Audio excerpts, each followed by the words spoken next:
il finit le contrat et voir comment ça va évoluer, le contrat va évoluer sans regarder les petites faiblesses de temps en temps, mais Abraham a fini par accomplir tout ce que Dieu lui a demandé.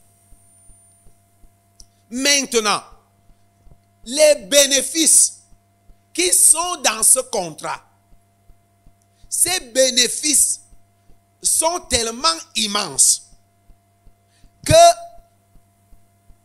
autant dans la lignée naturelle d'Abraham, il y a le bénéfice.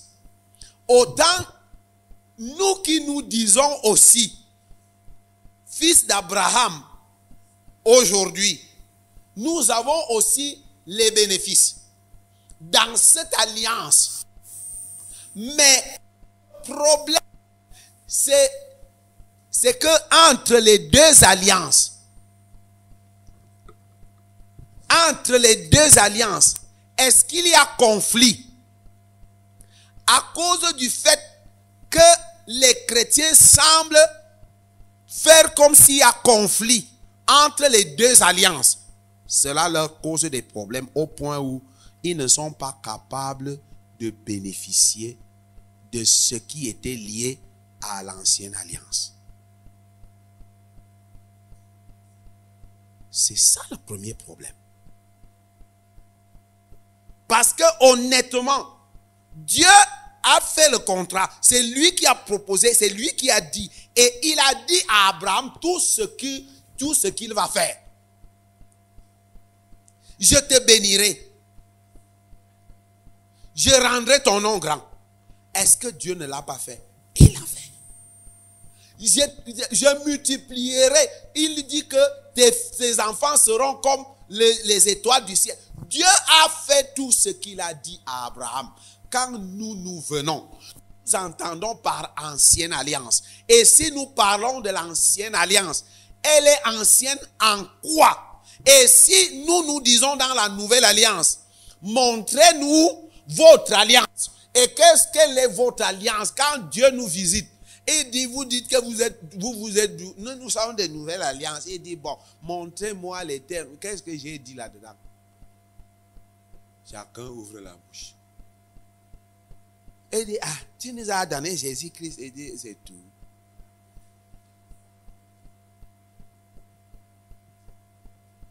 C'est donc ça le problème. Et c'est pourquoi nous avons voulu que dans ce séminaire, nous puissions avoir un brin de lumière. Peu importe ce que nous sommes. Parce que si je comprends d'où je sors, je suis capable de bien comprendre où je vais.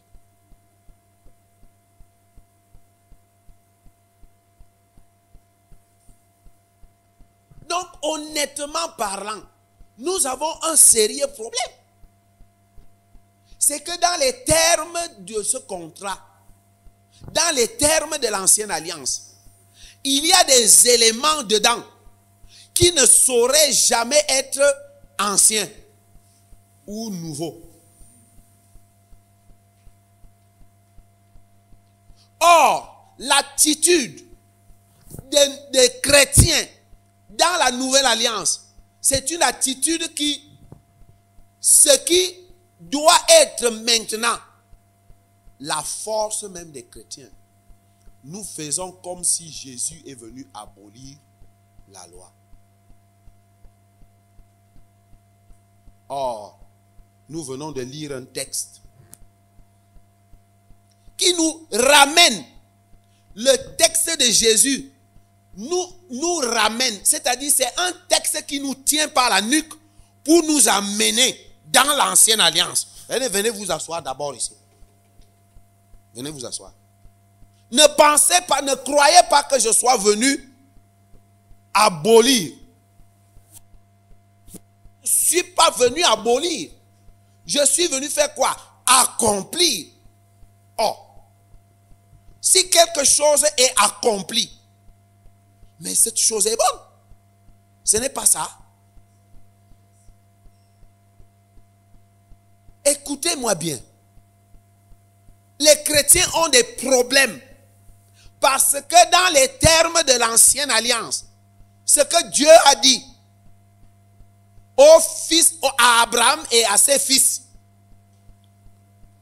nous n'avons pas compris. Il dit à Abraham, tu vas constater que les termes du contrat ne commencent pas par je te bénirai. Les termes du contrat commencent par ce que tu as dit. Parce que nous sommes en train de presque comme survoler. Mais si nous prenons le texte dans Genèse 12, les termes du contrat, parce que je suis content de ce que tu as dit. Parce que tu dis très bien que c'est Dieu. C'est lui-même. Abraham n'a rien proposé. Et regarde dès le premier verset. Lisons le premier verset de Genèse 12. Nous allons voir les termes du contrat. Ça commence par là. Genèse chapitre 12, à partir du premier verset, il est écrit: L'Éternel dit à Abraham. L'Éternel dit, c'est lui, il décide de dire. Va-t'en de ton pays, de ta patrie, de la maison de ton père, dans le pays que je te montrerai. Premier élément. Premier élément de l'alliance. Va-t'en de ton pays, de ta patrie, de la maison de ton père. Je suis en train de dire à quelqu'un, les termes du contrat commencent là. Parce que quand tu vas aller regarder la suite, tu verras que ici, c'est un mouvement. C'est une opération qui va conditionner la suite. Je vous montre la preuve. Lorsque l'opération de quitter va se manifester, Abraham va faire une erreur et prend son neveu Lot.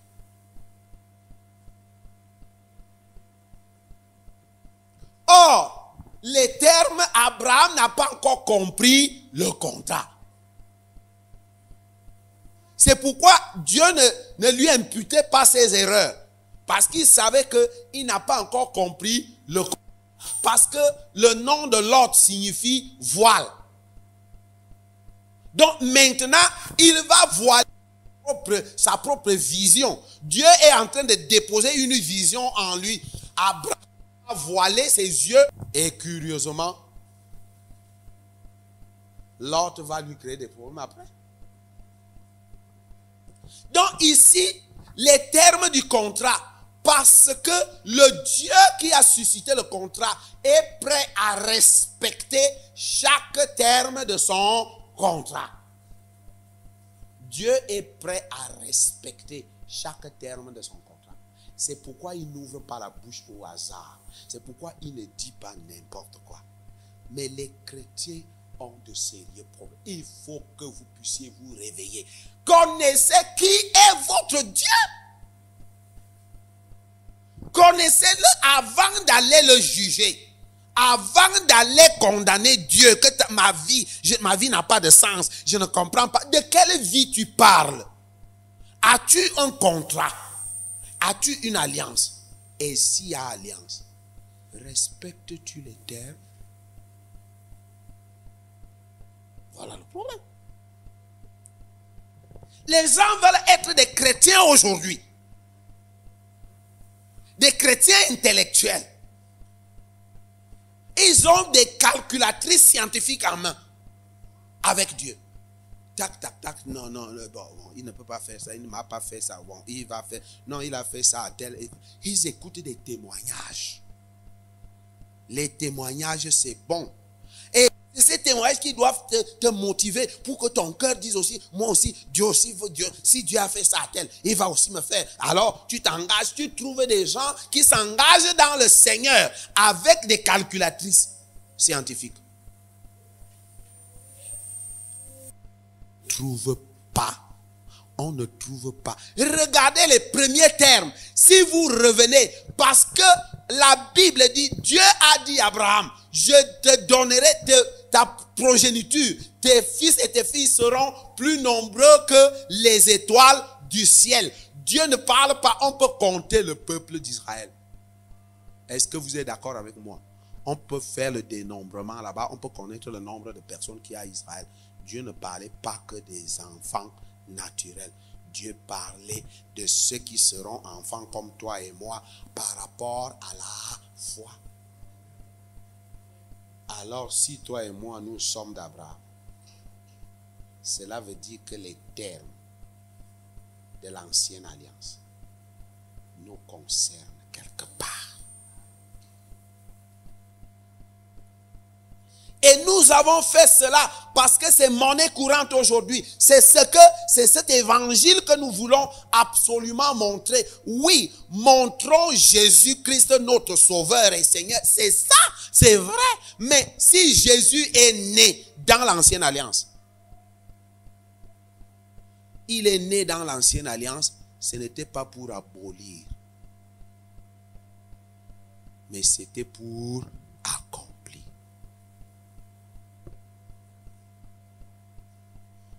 Alors, quand on a accompli quelque chose, on jette ça dans la poubelle? Non. Ce qui est accompli est utile pour moi. Je veux dire à quelqu'un, dans les termes de l'ancienne alliance, vous allez trouver que il y a des choses qui sont même dans la loi. La loi qui était le gendarme de l'alliance. La loi était le gendarme qui venait garder l'alliance. Le gendarme. Alors ce gendarme qui venait a trouvé des choses qui sont liées. Par exemple, tu aimeras ton Dieu de tout ton cœur, de toute ta force, de toute ta pensée et de toute ton âme. Tu aimeras aussi ton prochain comme nous sommes ici. Si ça reste dans l'alliance, dans l'ancienne alliance et dans la loi de l'ancienne alliance, alors nous ne devons plus aimer. Pourquoi Jésus a continué à nous aimer? Et pourquoi Jésus nous dit, on saura que vous êtes mes disciples si vous vous aimez les uns les autres. Ça vient de l'ancienne alliance.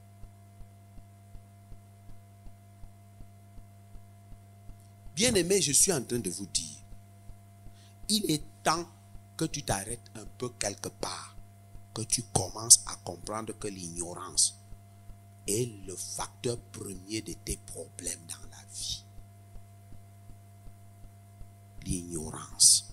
Parce que tant que tu ignores les clés de ton bonheur, comment Jésus se met à dire heureux ceux qui vont faire, heureux ceux qui vont faire, heureux. Pourquoi Jésus commence par heureux?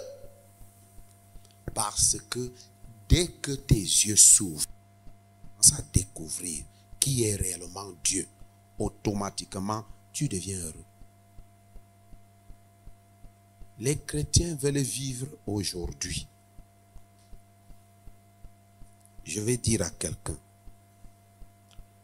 dans l'ancienne alliance, ce que Abraham va faire, Dieu va lui dire de se circoncire. Pour que Abraham ne soit plus nulle part sans les yeux de Dieu. Est-ce que quelqu'un m'écoute?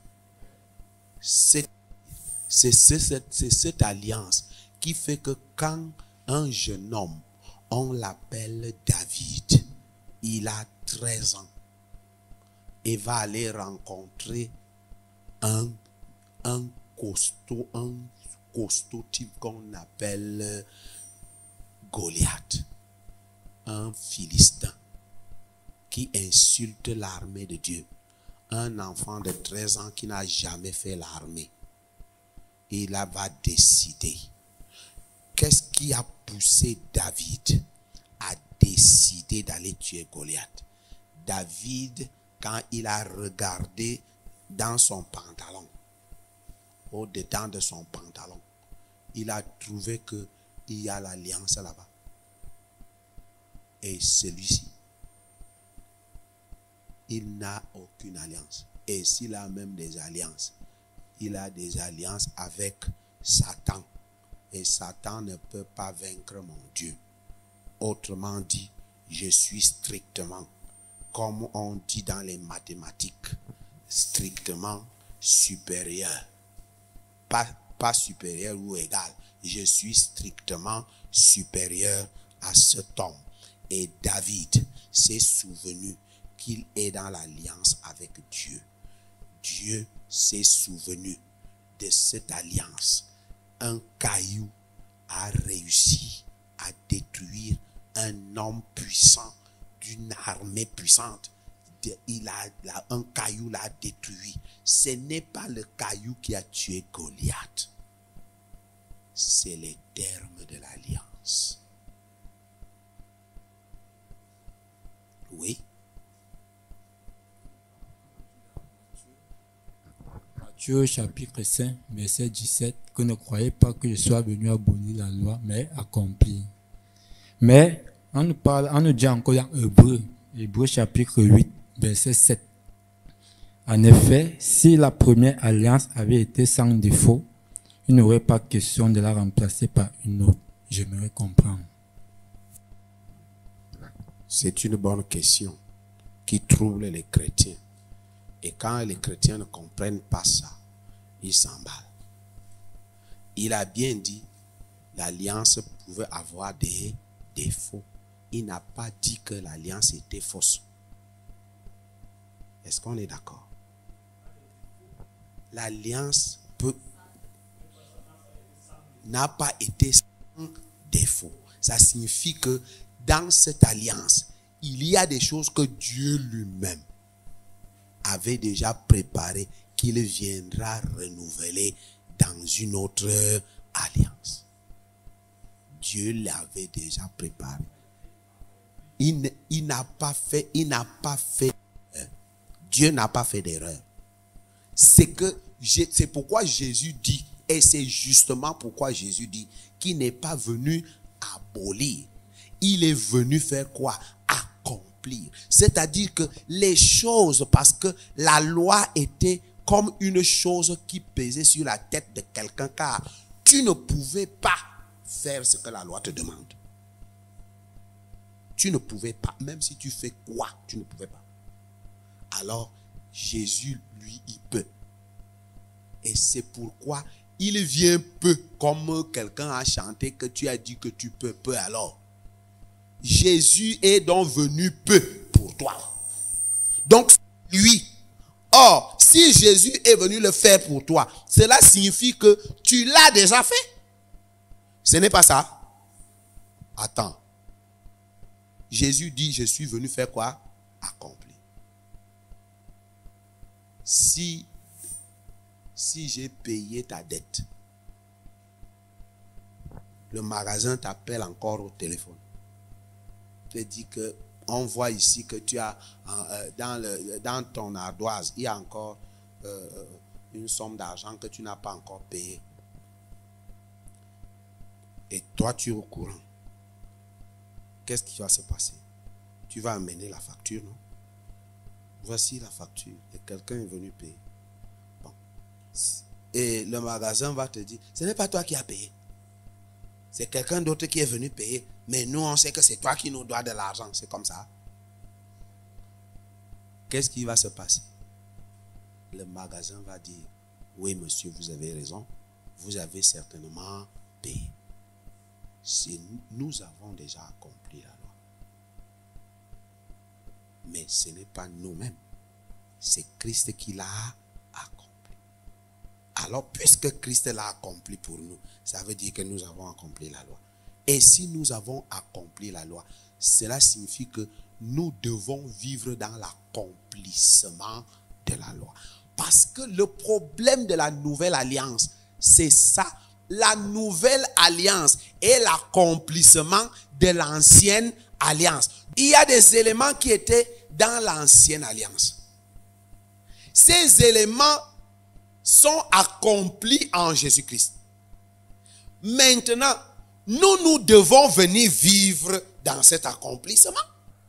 Est-ce que je parle à quelqu'un? Je vais vous prendre des exemples simples. Lorsque la Bible dit que la circoncision que je viens de vous parler, cette circoncision s'est produite dans l'ancienne alliance. Et que cette circoncision de l'ancienne alliance, Jésus l'a déjà accomplie. Cela signifie que nous avons déjà accompli ce que la circoncision devait accomplir. Alors, aujourd'hui, nous n'avons plus de circoncision à accomplir. Nous avons tout simplement le bénéfice de vivre selon la circoncision. Or, la différence que tu as avec la circoncision d'antan était tout simplement marquée et qui nous rappelait la présence de Dieu. Mais aujourd'hui, Dieu a accompli cette circoncision d'une autre manière. Ce n'est plus dans le bus là-bas, dans le cœur de l'homme. Voilà le problème des chrétiens. C'est dans le cœur que la circoncision s'est déjà faite. Or, qu'est-ce que la circoncision là? Quel était le bénéfice de ça? C'est la circoncision ici, dans le mariage. C'est ça qui représente la circoncision dans le mariage. Alors, dans la circoncision, quel est le bénéfice? Dieu s'engage. Tu n'es plus seul. Partout là où tu vas, Dieu est là. Si tu es attaqué, on a attaqué qui? Dieu.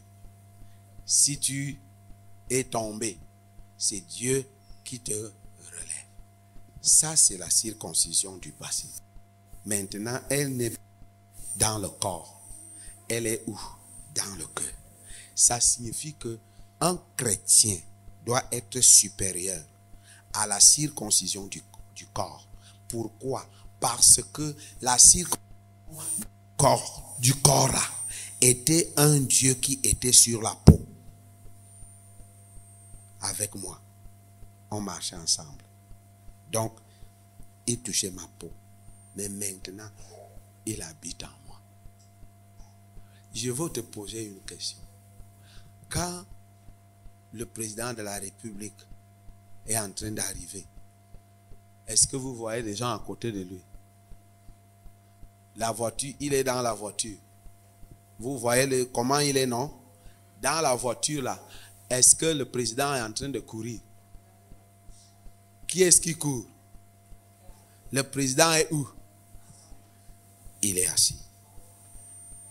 Le président porte la voiture, mais la garde court avec leurs pieds.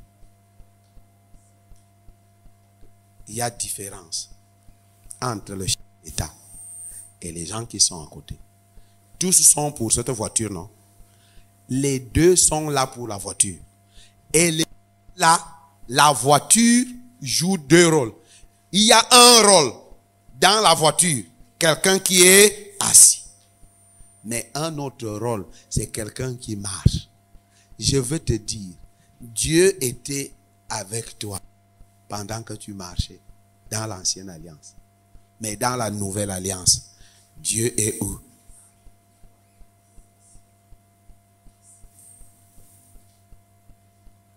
Je ne sais pas si je suis en train de répondre à ta question. Hein.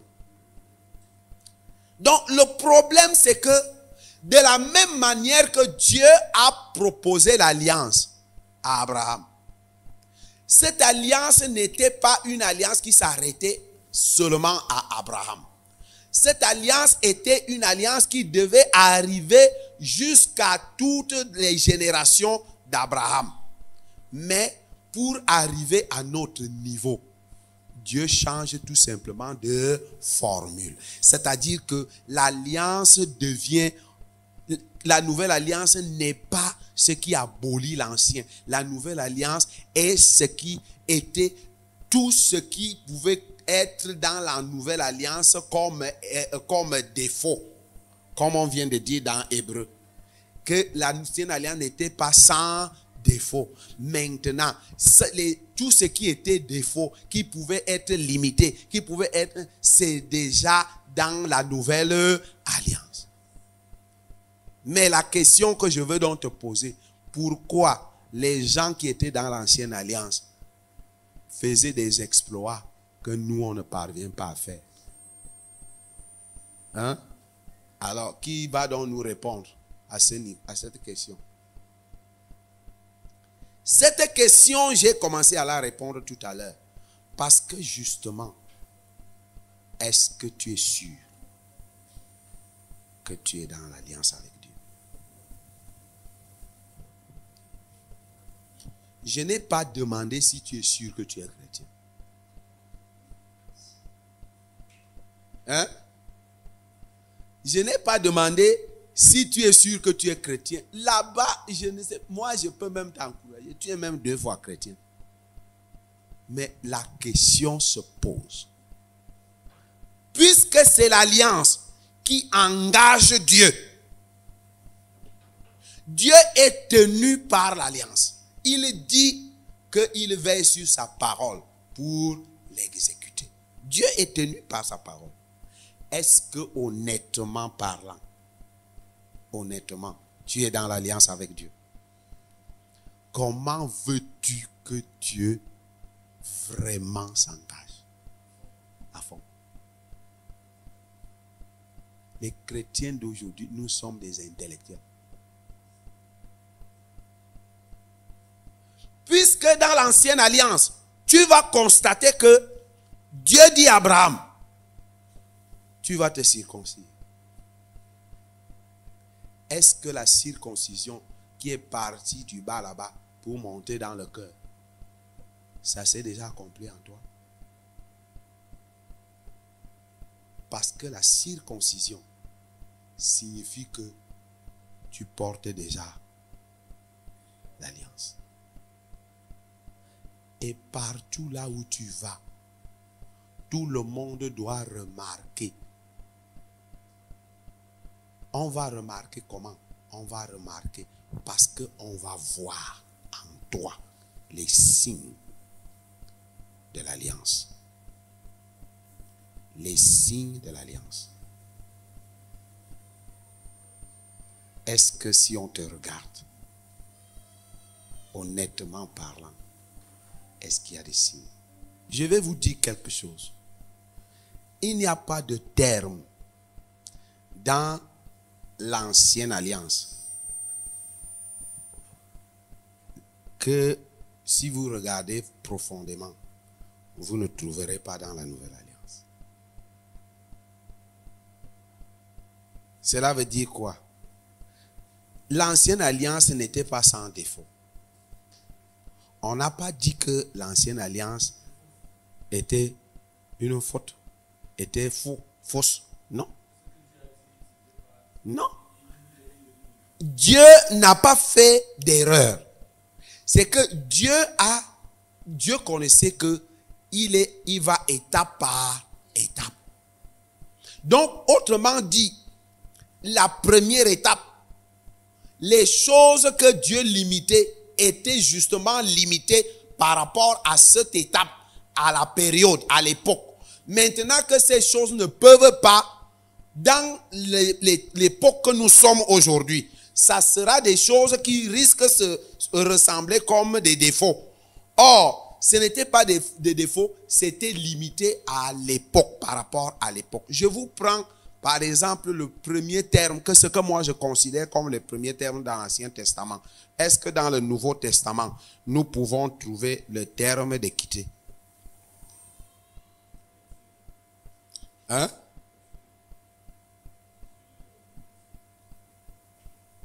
Tout le monde est avec moi?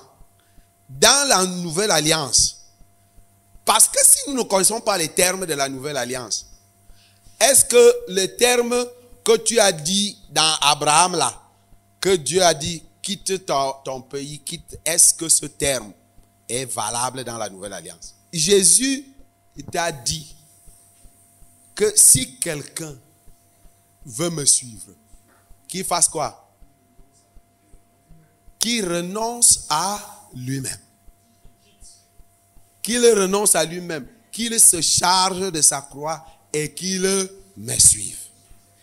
Quelqu'un est venu dire à Jésus que laisse-moi d'abord aller enterrer père et ma mère. Il dit, si quelqu'un met la main sur le chariot et qu'il regarde derrière, il n'a pas de part dans mon royaume. Jésus dit, ne pensez pas que je sois venu donner la paix, mais l'épée. Parce que le père et le fils, la mère et sa fille, le frère et la sœur. Est-ce que si nous ne pouvons citer que ces termes, est-ce que vous ne voyez pas le premier terme du contrat de l'ancienne alliance? Est-ce que honnêtement les chrétiens d'aujourd'hui respectent ces termes? Il faudrait que quand tu vas aller bagarrer avec Dieu, tu dois être toi-même. Arrêtons de dire, si Dieu était mon père, vraiment, est-ce que toi, les termes du contrat, tu les connais même? Dieu doit s'engager. Si Dieu doit s'engager, vous, ce que vous oubliez, ce que je vais vous dire clairement, c'est que lorsque Dieu donnait les termes de l'ancienne alliance, Dieu donnait les termes, ces termes sont la protection de la chair, de la nature. Écoutez bien. Dieu donnait les termes directs parce que ces termes étaient la couverture qui protégeait et le corps d'Abraham et les biens d'Abraham et la vie même d'Abraham sur terre, sa famille sur terre. Donc, autrement dit, tout ce qui est de naturel en toi était protégé. Tout ce qui était de naturel en Abraham était protégé par les termes de l'alliance. Si toi-même, tu négliges d'abord ta propre nature, comment veux-tu que Dieu lui prenne soin de ça? L'homme qui ne respecte pas les termes est un homme qui ne veut pas protéger sa propre nature. Toi-même, tu boycottes les termes du contrat, mais tu veux que papa, bon Dieu, lui, il vienne respecter les termes. Ce n'est pas de la faute de Dieu.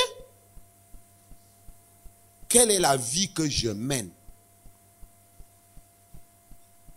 Je vais vous dire, prenez un peu le temps, quand vous arrivez chez vous, lisez les livres tels Exode, Nombre, Deutéronome, Lévitique, Josué.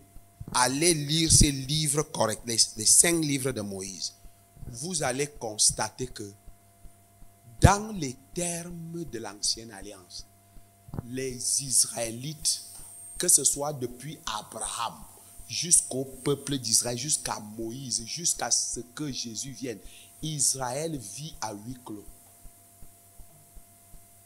Est-ce que vous êtes d'accord avec moi?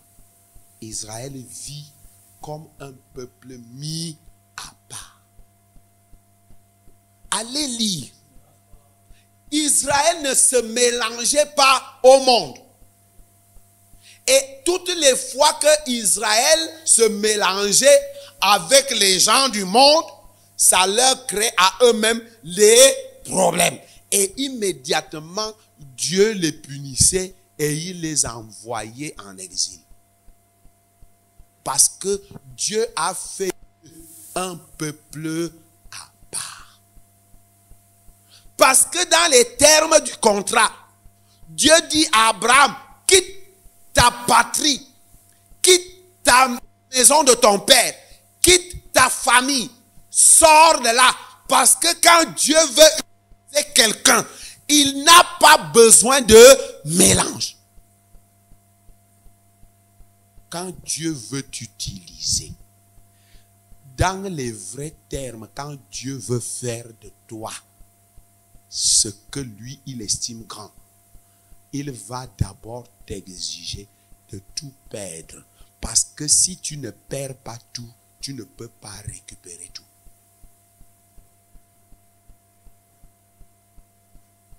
Quand Isaac devait se marier, Abraham a dit quoi à son serviteur, Eliezer de Damas? Il dit, va me chercher la femme où? Dans ma famille.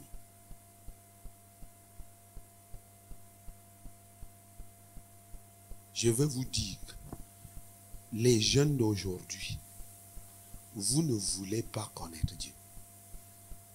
Vous voulez intellectuellement venir à l'église pour faire. Dieu veut vous mettre à part. 1 Thessaloniciens chapitre 4, à partir du premier verset, il est écrit au nom Oui. de Jésus.